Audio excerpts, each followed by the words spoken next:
Bueno, pues buenas tardes, bienvenidas al Ateneo Literario, Artístico y Científico de Cádiz. Cuando veo caras nuevas como hoy, pues siempre hago una ligera semblanza de dónde estamos, ¿no? Estamos en el segundo Ateneo más antiguo de España, después del de Madrid. Estamos hablando de 1857, es decir, que desde entonces abrimos nuestras puertas para debates, presentaciones de libros, conferencias, etc.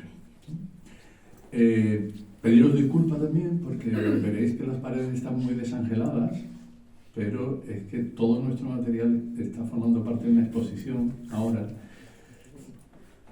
Para los que estudiaron medicina aquí, en el antiguo policlínico, en el edificio Andrés Segovia, donde está la Biblioteca de Ciencias de la Salud y la Biblioteca General de la Universidad de Cádiz, tiene un espacio expositivo que se llama Sala de los Libros, y como este año hemos cumplido el 25 aniversario de nuestra revista, 25 años, una revista cultural en España son muchos años, pues se quiso celebrar con una exposición conjuntamente con la Universidad de Cádiz, y yo les invito a que vayan a ver la exposición porque merece la pena.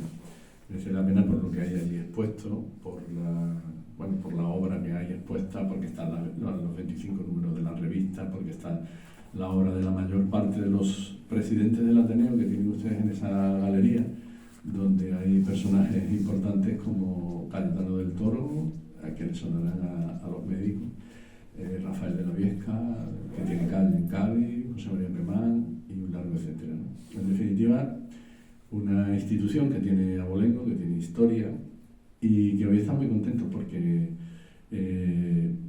una de las cuestiones que nosotros, uno de los objetivos que nos planteamos es de alguna manera favorecer la carrera literaria o artística de los jóvenes.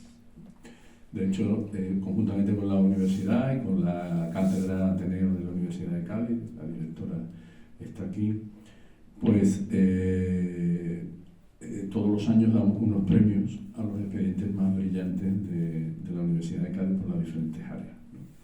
Entonces, tratamos siempre de favorecer esas inquietudes de los jóvenes, y cuando Luis, bueno, en realidad no fue Luis, fue José Luis, fue mi hijo, el que me presenta a Luis y me habla de su vocación literaria.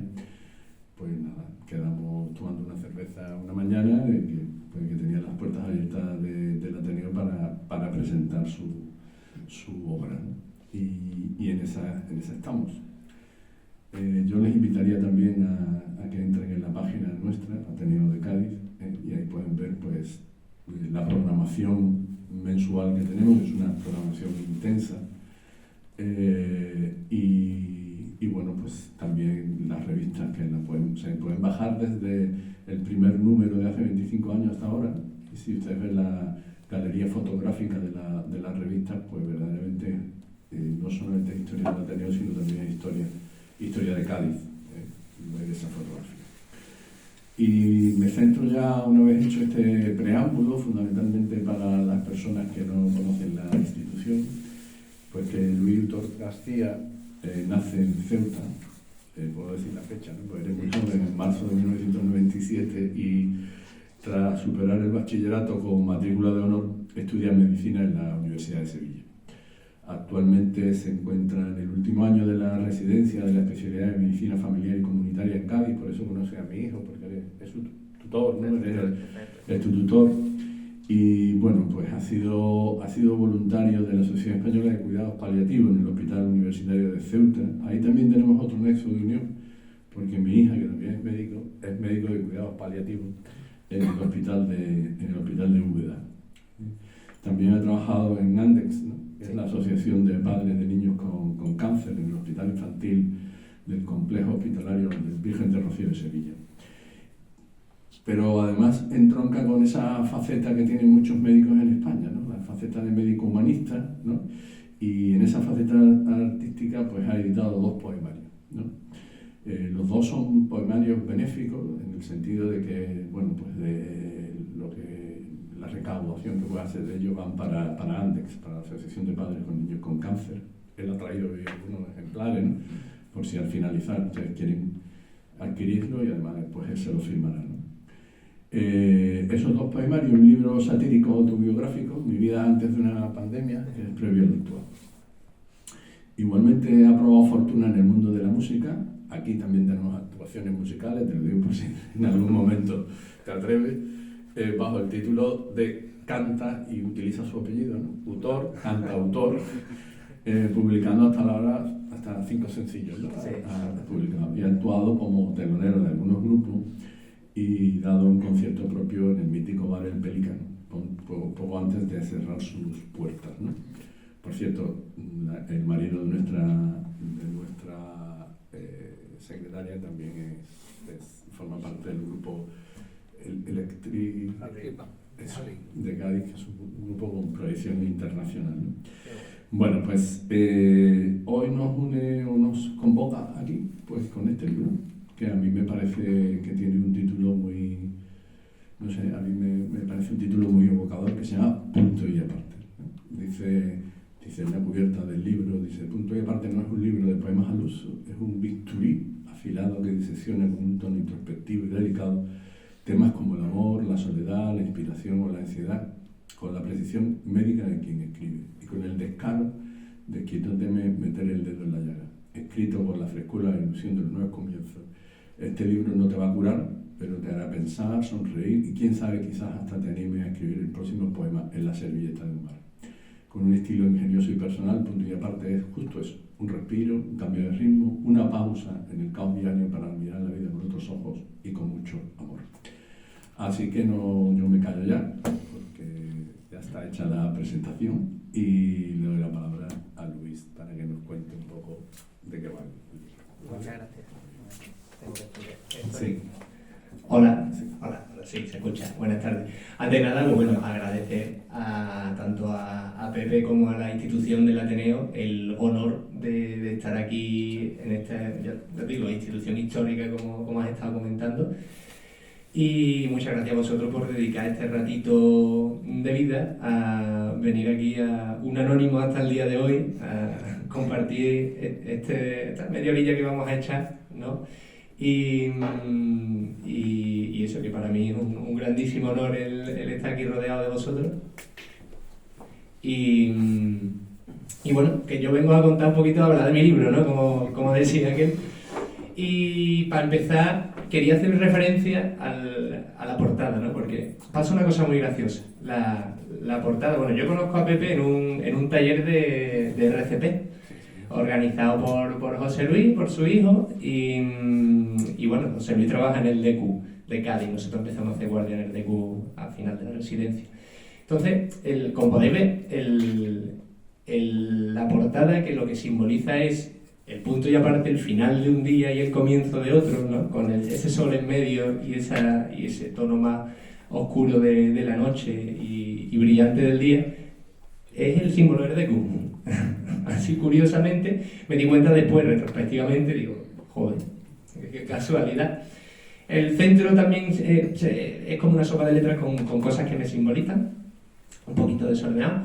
Y el título, Punto y Aparte, hace referencia a dos cosas. Por una parte, quería hacer referencia a lo que había sido mi trayectoria literaria hasta el día de hoy. Yo siempre he escrito, o mayoritariamente he escrito como desahogo, ¿no? Y es verdad que todos los poemarios que había sacado hasta el día de hoy habían sido escritos en momentos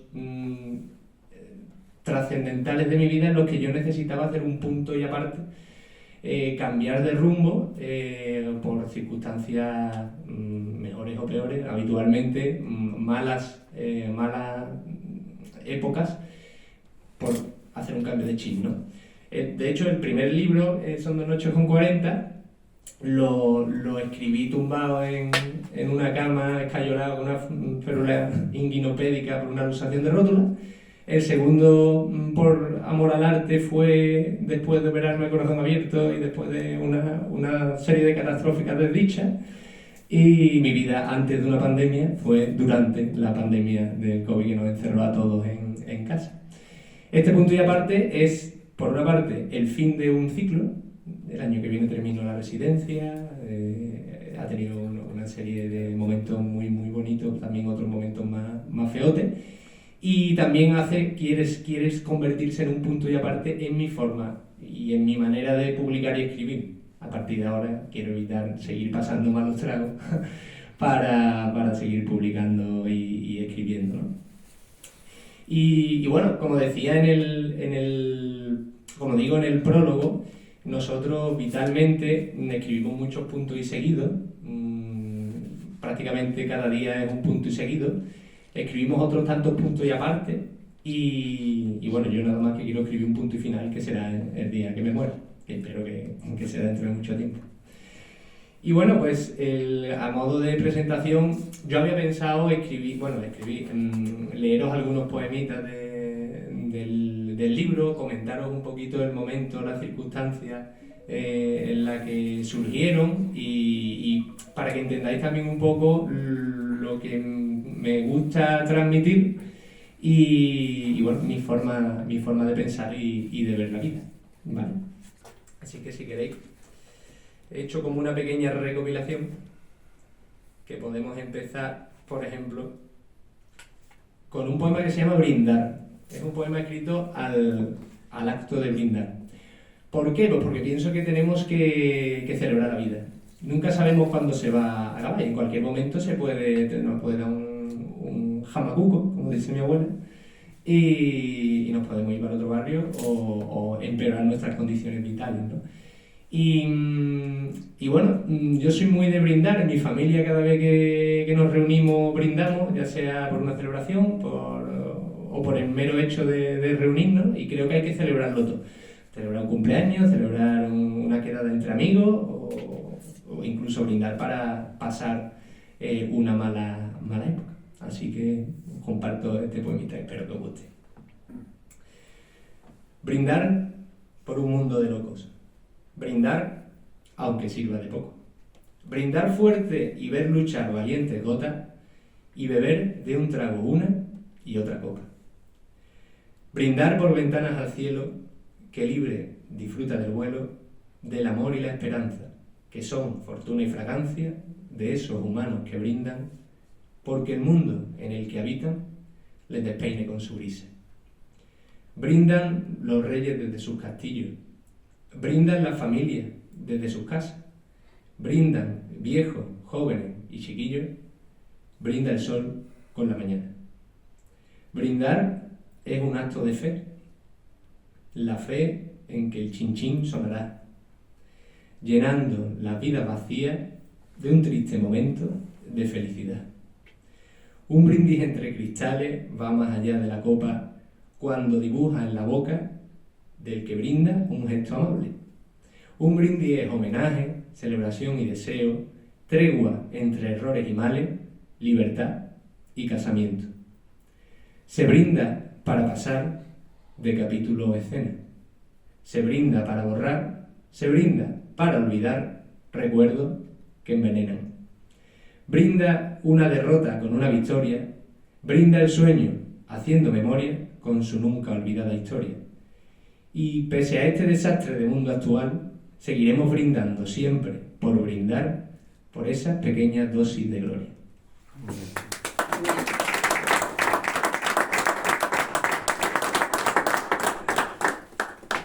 Por eso yo ya decía de Pepe que me gusta cultivar este lado humanista, además como médico de familia creo que tenemos que ser humanistas, y también soy muy vitalista, entonces me gusta, por circunstancias me ha tocado vivir cosas que otros no tienen la desgracia o para mí la suerte de vivir, porque te hace activarte algunas cositas importantes y valorar más el estado de bienestar en el que estamos la mayor parte de nuestros días, y por eso pues, me gusta expresarlo en algunos poemas. Igual que tengo esos momentos de alegría y de celebración, también escribo en momentos no tan agradables, ¿no? Entonces, ahora si queréis comparto con vosotros un poema que habla de lo que también considero que es la pandemia de este siglo XXI, ¿no? Que es la soledad. Nosotros en la consulta, ahí está Nacho, mi tutor, el maestro que también, al que le debo muchas cosas, vemos mucha soledad y desgraciadamente parece que va increciendo en vez de ir solucionándose, ¿no? Y la clave o la solución de esa pandemia de soledad no la tengo. Pero bueno, es verdad que por momentos todos nos hemos sentido solos alguna vez, ¿no? Y bueno, pues yo en una noche me sentía solo y escribí para plasmar eso que sentía y creo que hay gente que se puede sentir identificada con este sentimiento que aquí comparto. Ello aquí de nuevo con mi soledad, aquí, en el mismo lugar de siempre, entre juegos idealizados del subconsciente, en mitad de mi solitaria verdad. Solo, solamente acompañado por el pensamiento ausente que se entremete bajo mis sábanas cada noche, sometiendo mi deseo a un inhóspito derroche que se cierne ante mis ojos suavemente. Mece, mientras tanto, la oscura brisa de la duda, el silencio de esta noche de verano, deshilachando dolorosamente las suturas de las heridas provenientes del pasado. Solo, solamente, en este desierto hiriente, se descubre el hombre a su manera, desnudando el huérfano instinto de abrazarse entre unos brazos que le quieran. Y no hay palabra escrita sin sentido, no hay destino que convenza mi esperanza, no hay explicación de peso ni motivo, y por no haber, se decanta la balanza. ¿No es muy pronto para darse por vencido? Hoy empiezo aceptando estar derrotado y sosteniendo la mirada de la noche, frente a frente, confieso ante la luna, apesadumbrado, sentirme solo. Eso solamente.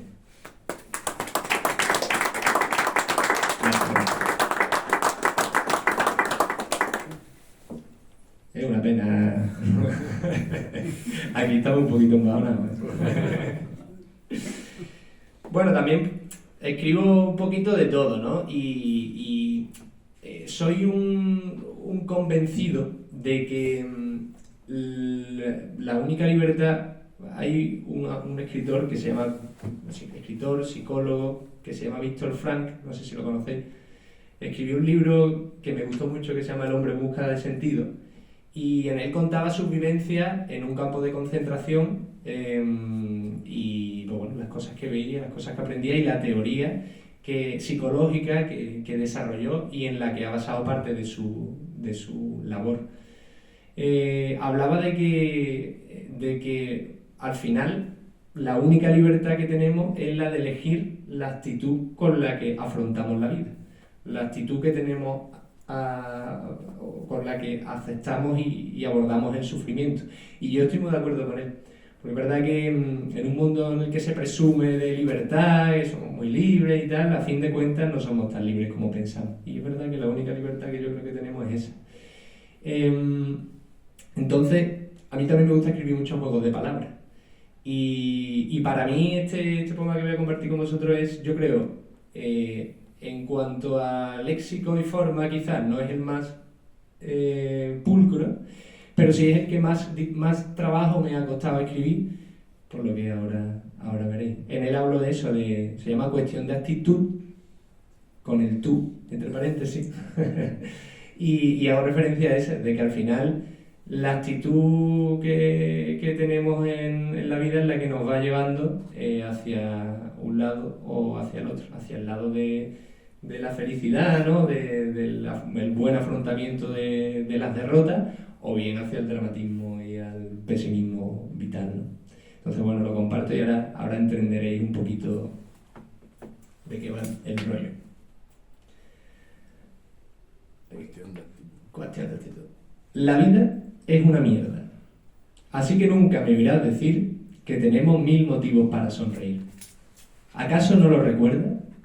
Son mayores las decepciones y ni siquiera multiplicando por infinito superan considerablemente las alegrías e ilusiones a las veces que te has caído.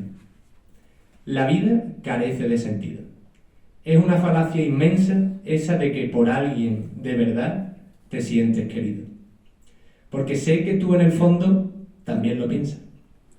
Pregúntatelo y te sorprenderá, amigo. Me da mucha pena. No merece la pena vivir. Y si insistes, no creo que haya motivos para pensar que la vida es bella. O sea, claro, tú terminas de leer este poema y le tendrás ganas de cortarte las venas, tirarte por la ventana. Pero, aquí está la gracia. Justo debajo del poema, entre paréntesis, viene escrito: ahora léelo al revés. Y ese es el juego del poema y de la vida. Hay gente que vive con esta actitud de mierda y por eso parece que muchas veces atrae las cosas negativas, ¿no? Sin embargo, hay otra gente que vive con otra actitud mucho más optimista, mucho más agradable, ¿no? Y es la gente a la que me refiero leyéndolo al revés. La vida es bella. No creo que haya motivos para pensar que no merece la pena vivir. Y si insiste, me da mucha pena. Pregúntatelo y te sorprenderá, amigo, porque sé que tú en el fondo también lo piensas. Por alguien de verdad te sientes querido.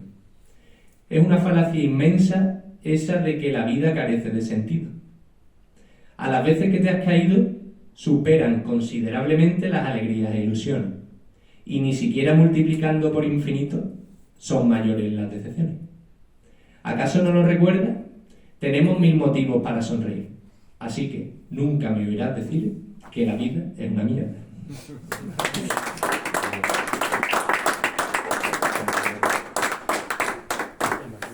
Esto me costó escribirlo un poquito. En una guardia... En una guardia no da. Esto en un saliente a lo mejor. Bueno, tampoco quiero yo enrollarme mucho.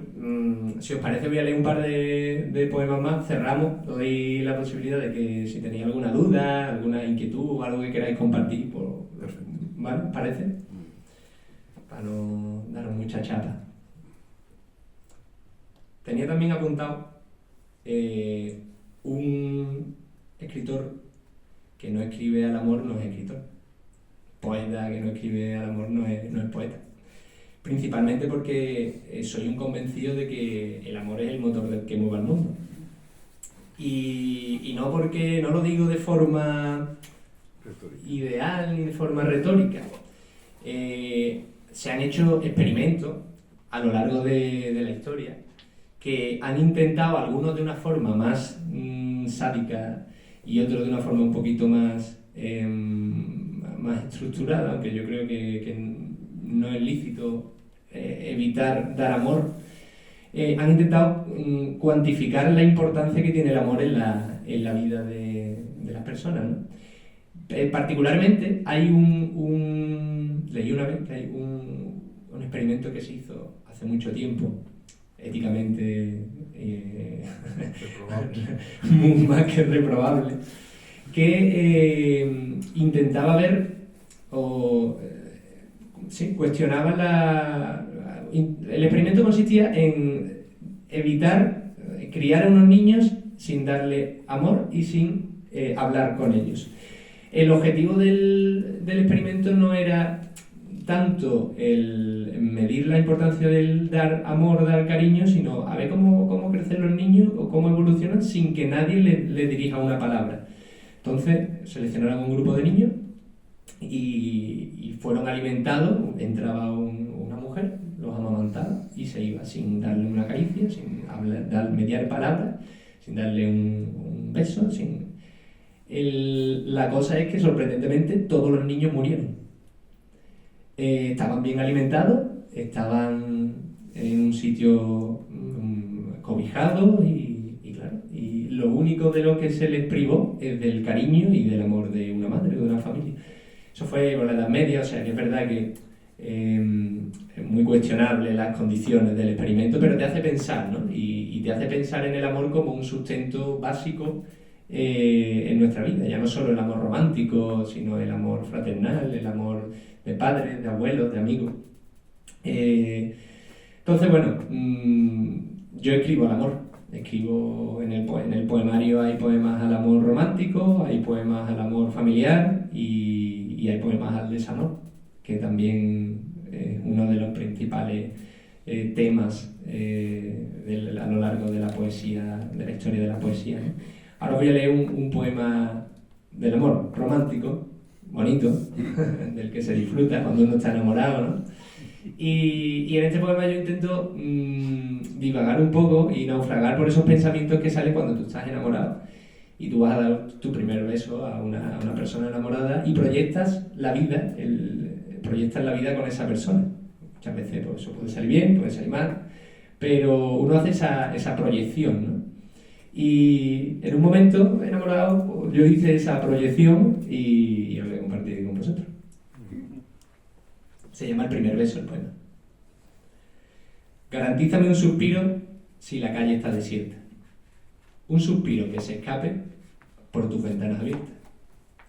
Promete que si algún día hay tormentas de verano, no olvidarás cómo lucía el sol un poco más temprano. Dime que quieres plantar palmeras en una playa para juntos disfrutar de su sombra al ser regada. Asegúrame que el mar dibujará aquí en la orilla sonrisas al caminar y a la arena hacer cosquillas. Júrame que caerá nieve en las montañas del tiempo, nieve que al caer revele con cada copo un recuerdo. Y aunque sé que es imposible jurar que serás capaz, bésame si así lo sientes y no te pediré más. Gracias. Y bueno, ya voy a dejar de dar tantas chapas, de leer tantos poemitas, que si no me voy a quedar sin poemas y nadie me va a comprar libros.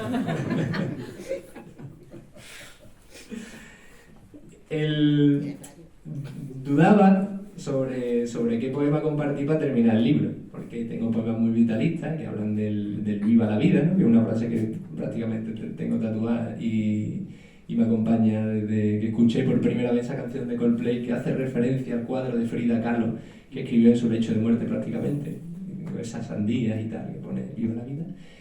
Pero he decidido terminar con otro, se llama El cuento. Porque creo que vivimos en un momento, y lo palpo un poco en la sociedad, en la gente que me rodea, en mi familia, de estrés patológico, ¿no? Vamos corriendo a todas partes, no nos paramos, no hay tiempo para pensar, los periodos contemplativos se han perdido, la gente no reflexiona, el frenetismo vital hace que muchas veces vivamos como autómatas y que no seamos conscientes de que estamos vivos, ¿no? Y eso es un tema que a mí me da mucho que pensar y que alimenta muchas noches de insomnio, ¿no? El hecho de que este afán productivo hace que cambiemos horas de vida por un sueldo que nunca, por muy alto que sea, compensa lo invertido en él, ¿no? Porque al final cambiar una hora de nuestra vida, que es única, irrepetible y finita, por el X euros, es como cambiar, bajo mi entender, un grano de arena, bueno, un diamante por un grano de arena. Entonces, bueno, en este poema, el cuento, animo a intentar hacer lo que yo intento, ¿no? Que muchas veces no lo consigo, ¿no? Pero es no dejarse llevar por esa rutina frenética y vivir como un autómata y prometerse a uno mismo intentar vivir cada día, aunque sea unos minutitos. Y bueno, no me enrollo más, lo leemos y pasamos a si tenéis alguna preguntita. Como si de un cuento se tratara, abre el telón y se vuela el día por la ventana. Entra ya la luz de la mañana, regando con sus colores a este nuevo melodrama. Se oye el clamor de un corazón que sin razón aplaude emocionado. Un nuevo día ha comenzado. Se hacen conscientes las memorias de la gente que en la noche son inertes títeres de ensoñación. Y este día que comienza sueña con no ser rutina, con salirse de los bordes y pintar la nueva vida, con no ser esclavo de lo que un reloj dicte como una sentencia, con que esta nueva tragicomedia, como un renglón torcido de Dios, rompa esa inercia. El sueño de todo esclavo entre dos garrotes se halla atrapado, porque el tiempo y el dinero alejan la libertad del prisionero. Prisionero que es humano y como humano es ser vivo, y una vida no concibo solo pintada de blanco.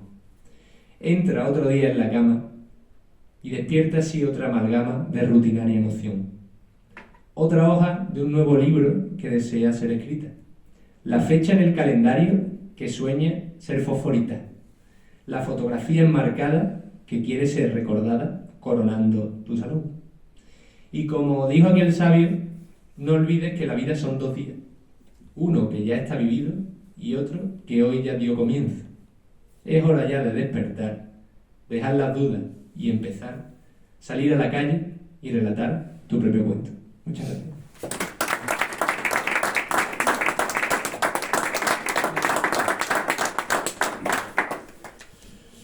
Bueno, Luis, muchas gracias. Yo creo que ha sido una lectura de tus poemas que da mucho que reflexionar, ¿no? ¿Alguna pregunta, alguna consideración, alguna... Diego? Yo del tirón. Se ve de lejos, Luis, que es una persona muy vitalista, muy humanista, pero que además comunicas muy bien. Y normalmente para comunicar bien y para usar la palabra oportuna hay que escuchar mucho. Es muy importante escuchar. Entonces, la pregunta es muy simple. En tu profesión médica o desde que eres médico, ¿tú crees que escribes un poco mejor? O sea, ¿o la medicina te ha hecho poder escribir algo de otra manera diferente? Sí, yo creo que sí, que sin duda, ¿no? Ya no solo por el hecho de escuchar, yo siempre me ha gustado, he tenido la suerte de rodearme de gente muy sabia, gente que me ha transmitido infinidad de conocimientos, pero también se aprende mucho de las personas, de los pacientes. Yo soy va a sonar raro, pero es que yo lo expreso así con mis amigos, ¿no? Soy un enamorado de los abuelos, porque creo que son una joya que tenemos y que muchas veces no le damos la importancia que tienen, ¿no? Y yo soy muy dado a escuchar. Me gusta pararme siempre que tengo un ratillo en charla de cosas de la vida, en la guardia, en la observación, siempre le doy ese ratito de charla al paciente porque yo he estado allí y sé lo valioso que es. Y obviamente se aprende mucho de esas personas, ya no solo de las personas mayores, sino de cualquier persona. Y creo que toda persona, sea de donde sea y tenga la formación que tenga, y tiene algo que aportar. Aparte que también las historias, muchas de las historias que vivo, de las anécdotas que me cuentan los pacientes y eso, tienen su chicha para escribir y son parte fundamental de la inspiración que yo recibo como escritor. Yo, como la poesía, que tú tienes, que se puede leer al derecho y al revés, voy a hacerle la pregunta al hilo de Diego, pero al revés. Si Diego te preguntaba si ser médico te ha servido para ser escritor, yo te pregunto si esa faceta de escritor te ayuda a ser médico. Aquí, en contra de los poemas, aquí la respuesta es la misma, o sea... Pepe, sí, me ha gustado en general todo lo que has dicho. En muchos de ellos veo muchísima profundidad, pero hay dos que para mí me ha gustado mucho. El sentido de la vida y la soledad. En esta sociedad de tantos ruidos, de tantos follones, esos dos son muy interesantes. Así que por esos dos yo te felicito. Gracias. Muchas gracias, Marcelino. José María. Coincido en muchos aspectos con lo que dice, y viniendo de una persona tan joven y preguntándole a una persona tan mayor, o ya mayor, podemos decir, una de las inquietudes que yo tengo, y mañana en el libro que hago es una inquietud sobre estos mismos aspectos, del paso por la vida sin saber que la vida es otra cosa y no es el correr y lo que nos dicen, y entender que las realidades son otras y no las que te ponen por la cara o las que escuchan. La pregunta es, ¿la soledad es un producto de la cantidad de gente que no se relaciona o la cantidad de gente que es capaz de formar un nuevo lenguaje que se llama la máquina? A futuro y ahora en presente, teniendo ya conciencia como tú tienes a través de tu poemario y de estas cosas, tú que vas a ser un médico que fundamentalmente vas a escuchar y vas a hablarle a la gente, más que operarle y esa historia que van a lo que van y ya está. ¿Tú cómo crees que va la sociedad a venir para ti ahora y en el futuro con estos temas? Yo creo que cada vez la tendencia es a aislarse cada vez más. Creo que hay varios focos, ¿no?, que contribuyen a ese aislamiento. Por una parte es el frenetismo vital que tenemos, que hace que no nos paremos a cuidar nuestras relaciones. Damos por hecho cada vez más que mi padre va a estar ahí porque es mi padre, que mi pareja va a estar ahí porque ya me ha elegido y es mi pareja, y hay un déficit de cuidado importante que, hombre, que yo desde mi papel de médico, ahora mismo que estoy empezando y todavía yo no puedo decir que mi dilatada experiencia me haya permitido, porque no, pero es algo que sí que intento recordarme cuando escucho ese tipo de historias, ¿no? Y enfatizar en la gente, ¿no? El cuidar a las personas que nos rodean y rodearse de relaciones de calidad, porque muchas veces hay gente que tiene la percepción equivocada del vivir en compañía, se rodea de gente que realmente o no les conviene o que realmente no aportan nada, y muchas veces deja de lado a esa gente que sí aporta por el verse rodeado, ¿no?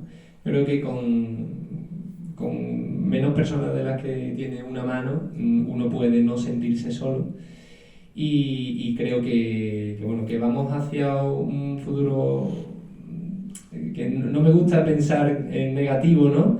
Pero lo que veo en la consulta con Nacho día tras día es un aumento de la ansiedad, un aumento de los problemas depresivos y mucha soledad. Entonces intentaré poner en mi carrera profesional sumar mi granito de arena, pero es verdad que tendríamos que cambiar un poco el concepto de relación y sobre todo del cuidado.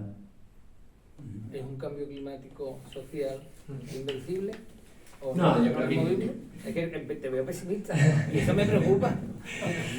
Un poco pesimista, pero yo no creo que haya nada invencible, nada que no se pueda resolver, ¿no? Yo creo que el tema de la soledad no ha escrito su punto y final y simplemente está en un momento de punto y aparte.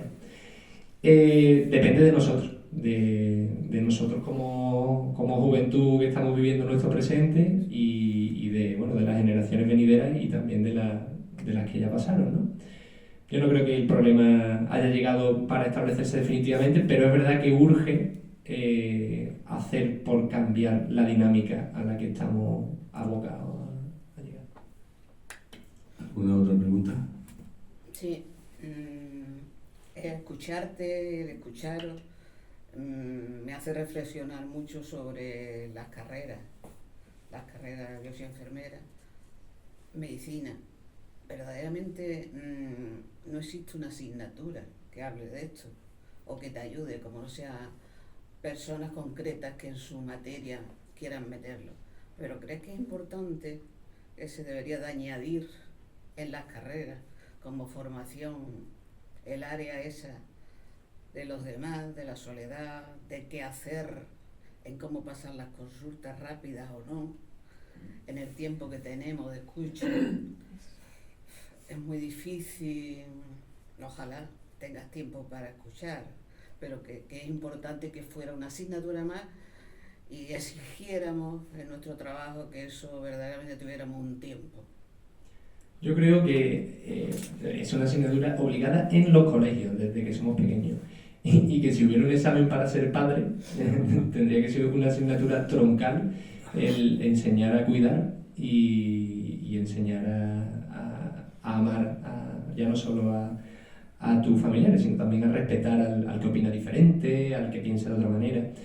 En cuanto a lo que dices mis padres son enfermeros los dos y siempre me han enseñado la importancia del cuidado. Yo quería ser enfermero en un primer momento, pero tras hablarlo con mi padre me dijo: tú tienes cosas que pueden aportar a la medicina. Y no me arrepiento de mi decisión definitivamente. Creo que en la carrera hay muchas cosas que faltan. Hay mucha educación personal y sobre todo de afrontamiento. Mira, hace relativamente poco ha salido una noticia que dice que el 50% de los médicos jóvenes y estudiantes ya de medicina están quemados, que hay un burnout. Yo por suerte no me siento quemado porque me he rodeado de buenos tutores, ¿no? y buenas personas que me ayudan a evitarlo, ¿no? Pero creo que también es fundamental el aprender a cuidarse a uno mismo, y es algo que nadie nos enseña, y si uno no se cuida a uno mismo no va a ninguna parte. Entonces, contestando a tu pregunta, yo creo que sí, que es fundamental que nos enseñasen, sería ideal, ¿no? Que nos enseñasen a lidiar con estas problemáticas en las que nos encontramos y a las que muchas veces tenemos que hacer malabares para que no nos lleve la corriente y no nos consuma ese estrés patológico, ¿no? Pero fundamentalmente hay que aprender a cuidarse uno mismo, a escucharse, quererse, darse besitos en el espejo. Y eso, desgraciadamente, no lo enseña nadie. Tenemos que aprender por nuestra cuenta y hay que echarle horas. ¿Alguna otra reflexión, Amelia? Bueno, yo quiero felicitarte porque me ha parecido que los poemas que has leído, el resto los leeremos en el libro, pues vienen cargados de esa vitalidad, de ese humanismo y de esa profundidad que tan importante para la persona en sí, como en tu caso, en tu profesión de médico, transmitirla. Entonces, te quiero dar la enhorabuena y creo que vas a ser un excelente médico. Gracias. Muchas gracias. ¿Más reflexiones? A mí me ha encantado. Muchas gracias. Eso está bien. Es una buena reflexión. Bueno, Pues nada. felicitarte, si me permite, Sí. felicitarte y darte la enhorabuena. Bueno, como residente que eres, entre paciente y paciente tenemos una poesía, así que y, eres totalmente una persona optimista y vitalista. Tu padre ha influido mucho en ti, en tu forma de ser. Tu padre es un referente en los cuidados paliativos. Esa profundidad en la atención médica, ¿cómo ha influido en ti a nivel familiar? ¿Cómo ha influido tu padre en tu... si tiene algo que ver, si ves que ha sido una fuente de inspiración como padre que es? Bueno, en ese aspecto, también tu madre, pero bueno, por el tema de ser referente en una dedicación tan vocacional como son los cuidados paliativos y bueno, eres de Ceuta, y bueno, pues bueno, como caballa que eres, ¿qué ha significado tu padre para ti en ese sentido? Pues, a ver, Nacho lo sabe, yo soy una persona muy familiar y es verdad que mi padre es mi ídolo. El hecho de cuando de pequeñillo nos decíamos los ídolos, ¿no? Uno decía, yo futbolista, pues yo Cristiano Ronaldo, no sé qué, pues mi ídolo era mi padre, porque yo siempre lo tenía un poquito en un pedestal. Mi padre creó la unidad de cuidado paliativo en Ceuta, siendo enfermero en una época en la que los médicos eran de una forma de ser que yo espero que poquito a poco se vaya cambiando, y que yo he mamado en mi casa que yo no puedo ser así, vamos, me niegan la entrada a mi casa. Mi padre ha conseguido cosas que a mí siempre, que yo siempre he admirado mucho. Tiene una forma de ser que a mí me ha transmitido, dedicándose a lo que se dedica, ¿no? Todo el mundo se lo dice, yo no sé cómo tú puedes dedicarte a esto. Y yo de pequeño pensaba que era un mal enfermero, porque todos los pacientes se le morían. Y digo, coño, mi padre no cura a nadie. O vaya enfermero está hecho. Poquito a poco fui aprendiendo que no era así en absoluto. Y para dedicarse a ello, primero te tiene que gustar mucho. A mi padre le gusta mucho y se ha formado como nadie. Y después tienes que tener una fortaleza y una manera de ver la vida diferente al resto, para no verte arrastrado por la serie de casos catastróficos y vivencias que ven en cada una de las casas a las que visitan.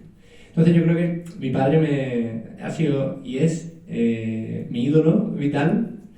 Yo siempre he intentado parecerme un poquito a mi padre y bueno, no sé si lo consigo, si no lo consigo. Yo creo que, porque somos muy cariñosos en mi familia, somos muy de decirnos las cosas, cosa que me gusta. Y bueno, yo puedo presumir de algo que a mí me llena de orgullo y que mi padre está orgulloso de mí. Y eso es una sensación que creo que es fundamental para los hijos, ¿no? Porque un hijo desde pequeño lo que busca es la aprobación y el orgullo de su padre. Y yo creo que tengo la suerte de contar con ella y viceversa, ¿no? Mi padre es un referente, un ídolo y yo lo quiero un montón.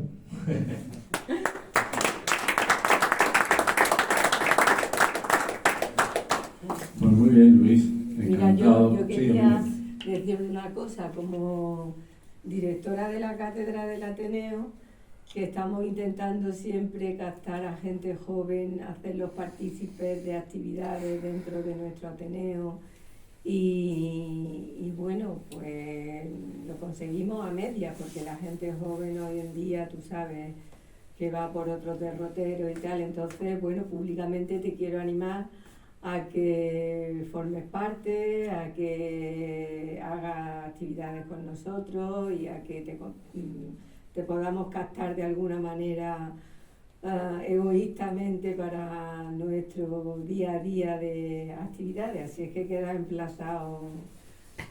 Para otras Yo jornadas. me ha encantado, esas cosas me encantan. Así que te lo agradezco mucho. Muy bien, pues te lo agradecemos muchísimo el que hayas estado aquí, que hayas compartido bueno, pues tu libro con nosotros.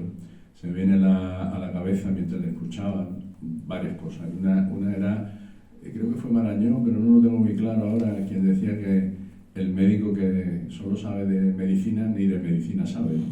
Entonces, cultivar otra faceta para un médico creo que es fundamental, que es muy importante, porque eso es donde se alcanza ese humanismo. Nuestra formación es básicamente científica, técnica, pero el humanismo no lo pueden dar otros derroteros, en tu caso la poesía, y suscribo esa frase de que el médico que solo sabe de medicina ni de medicina sabe. También se me ha venido a la cabeza, y no sé si lo conocen, pero yo lo recomiendo vivamente, a un filósofo que está de moda, un filósofo coreano, pero que de ascendencia coreana, Chul Jung, pero que trabaja en Alemania, formado en Alemania, de nacionalidad alemana, que tiene un texto pequeñito que se llama La sociedad del cansancio.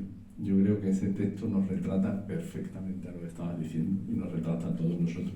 Es decir, cómo hemos cultivado una sociedad que termina por cansarnos, porque nos autoexigimos. Hemos cambiado la exigencia externa por la autoexigencia y eso hace que estemos continuamente exigiéndonos y no tengamos tiempo para nada. Y al hilo de esa reflexión, leía ayer un libro que acaban de sacar también, no me acuerdo ahora cómo se llama, ni el autor ni nada, pero sí el ejemplo que ponían. El libro hace referencia a determinados científicos y personajes importantes, ¿no? Cómo era su día a día. Cómo era el día a día de Einstein, por ejemplo. Pues Einstein no se levantaba a las 6 de la mañana ni a las 7. Einstein se levantaba a las 9 y desayunaba de 9 a 10. Luego daba un pequeño paseo hasta la universidad y trabajaba hasta la 1. Luego iba a su casa, comía y por la tarde lo que hacía era una pequeña siesta y luego se ponía al día de periódicos y demás. Hacía un día y otro y le llegó la genialidad. Es decir, que no estaba asfixiado en el trabajo diario ni mucho menos. En fin, no me quiero enrollar. Luis, muchas gracias por estar aquí con nosotros. Yo voy a leer la dedicatoria para ponerle punto y final a esto. No punto y aparte, pero sí punto y aparte a otras cuestiones. Y la dedicatoria que él me hacía era: estimado Pepe, el destino y tu hijo han contribuido en un encuentro que espero que sea enriquecedor para los dos. Espero igualmente que constituya una colaboración abierta, pues te decía Amelia, un aprendizaje constante y, como no podía ser de otra forma, un punto y aparte. Muchas gracias, Luis. Gracias a vosotros por dedicarnos este ratillo. Por otro lado, Luis ha traído el libro. Yo creo que bueno, es un buen momento para adquirirlo porque va para una buena obra y para que os lo dedique en este acto, ¿vale? Pues muchas gracias a todos por vuestra asistencia. Os vuelvo a pedir disculpas porque lo paso muy mal de cómo están las paredes, pero todos se lo han llevado a una exposición y bueno, pues lo que hay, ¿vale?